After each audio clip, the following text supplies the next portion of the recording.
Hey guys, so I'm trying to make a video in English again.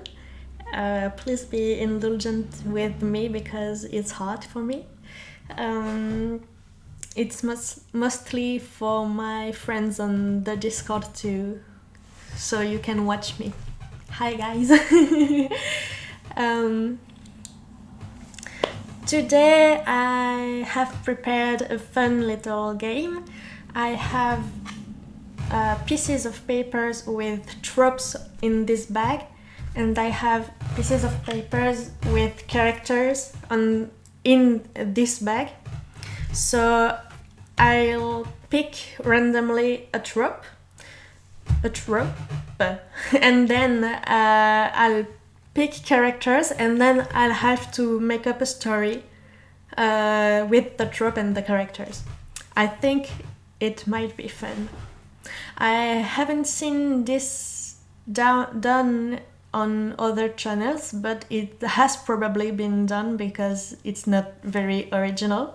So if you know someone who has done it on their channel, let me know in the comment section, please.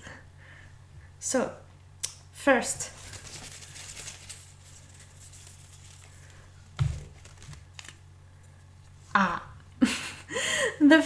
the first is my very favorite trope of all time. I love this trope so much.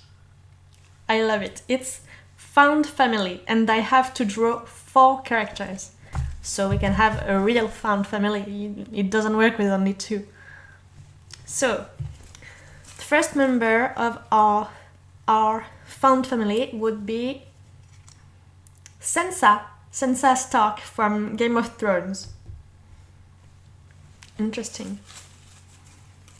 Then, well, Adélaïde from a French-Canadian book called Le Goût du Bonheur. I think you don't know this one. But Adélaïde, interesting. I don't know how I will make up a story with it. Then Thorn from The Mirror's Traveler, A Winter's Promise by Christelle Dabo. And then Peter Kavinsky. Okay, so it's a weird found family. Sansa Stark, Adélaïde, Thorn, and Peter Kavinsky.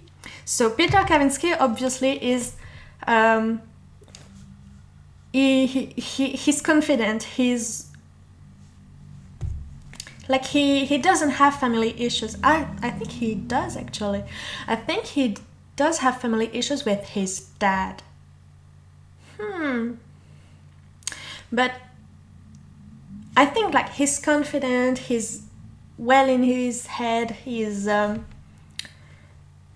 doesn't have much family issues. He has, but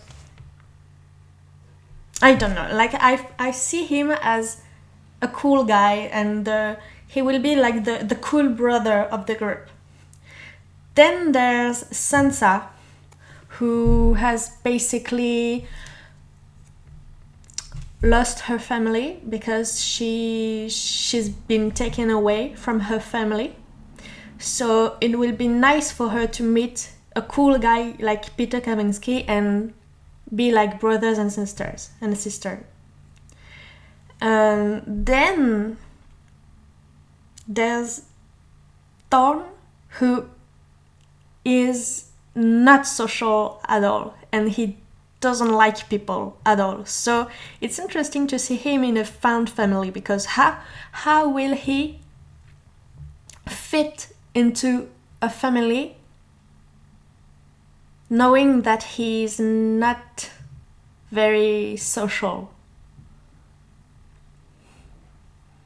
I don't know. It's harder than I thought it would be.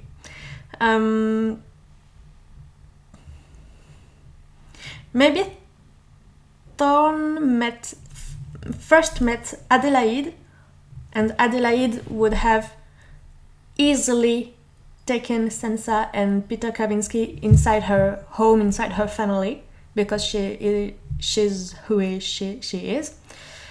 And I think she's the one who links Sansa and Peter Kavinsky to Thorne. Sorry for that. To Thorne, because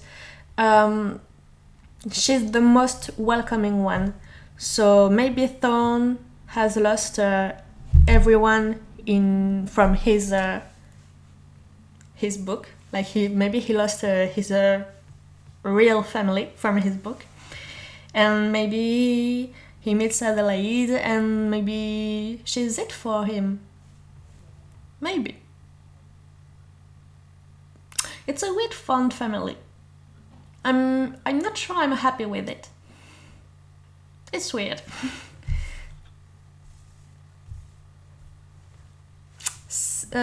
Then we'll pick up a second trope. Oh, the character has been dead from the beginning. It's a trope I've seen done only twice, and and both times it was done differently, and both times I liked it. But I need to think of a way to do it differently than I've seen. Been dead from the beginning. So who has been dead from the beginning? Oh no! Carlo and Galdo has been dead from the beginning. And they were... Carlo and Galdo have been dead from the beginning, and they were controlled. They were like puppets controlled by the Grey King from the beginning. Oh God, that would be so good for storytelling, but so bad for my heart because I love them so much. They're from The Lies of Locke Lamora, if you don't know.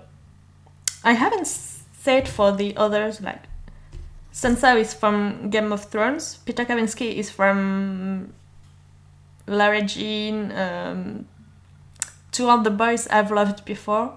Adelaide is from Le Goût du Bonheur, and Thorne is from A Winter's Promise. Oh, but Carlo and Galdo have been dead from the beginning, and we just didn't know. and they're puppets, and they're magically controlled by the I don't know his name in English, but the wizard who works with the Grey King. Oh, that's it. Oh, that one was exciting, but bad for my heart. Then, another trope. Love at first sight. Exciting trope. So, who falls in love at first sight? We shall draw two. Mathias Alvar, with my incredible French accent, from Six of Crows, and Harper from A Curse So Dark and Lonely. Ooh, that would be cool if they met. Okay, like they met, and they both are in a relationship with like Nina and Ren, and they met and they have to break up with their significant others because it's love at first sight, and they would be great together, I think, because I loved them both as characters. I loved Harper because she's cool. I love her, and I loved Mathias because I loved his backstory, and he's reluctant to do the quest, the how do you say? He's reluctant to do the quest with the other 5 from Six of Crows, and so I loved him, and I love Harper, so I'm happy with this pairing. But I like Love at First Sight. Like, I know it's not a well-loved trope because people just don't believe in love at first sight, but I do. So how would that work? I don't know. They would meet because Harper found another portal to the Grishaverse. Maybe. and then there's Matthias, and she falls in love. I don't know, it's love at first sight. It's not explainable. Another trope.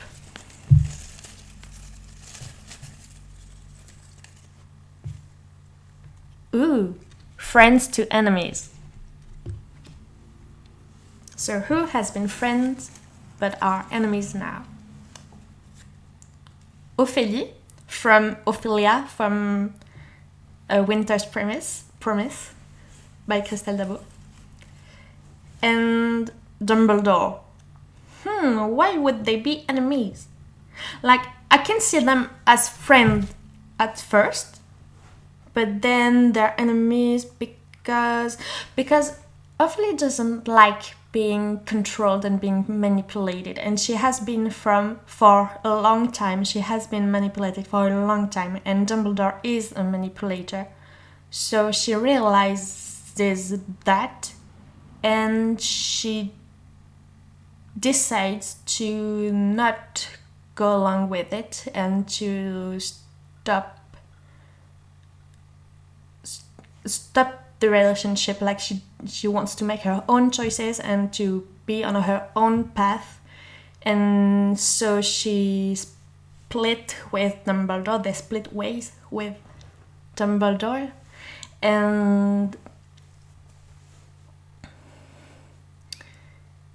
but that would not make them enemies. To make them enemies, it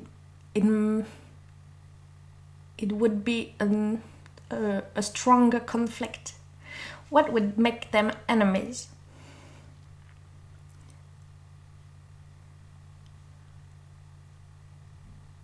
I don't know.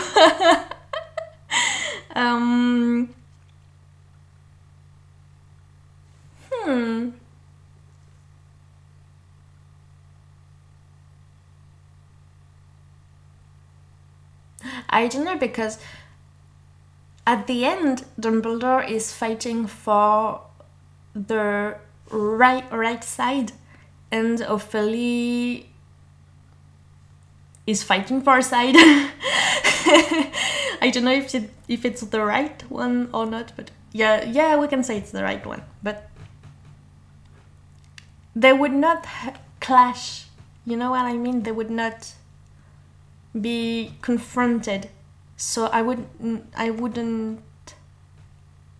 don't know if they would make good enemies, but they would make good rivals, because of the conflict of who manipulates who. I think I'm gonna do a last one, and that will be it, even if I have more.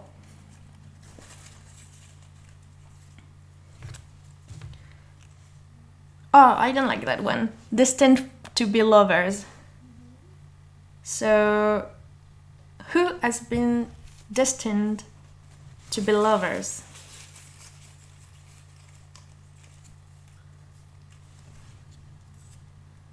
Jacob from Twilight.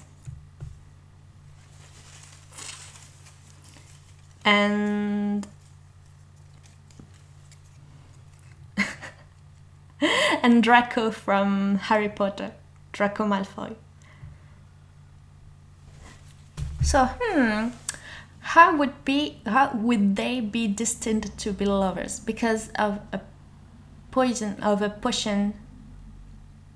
a love potion that would have worked. But, like,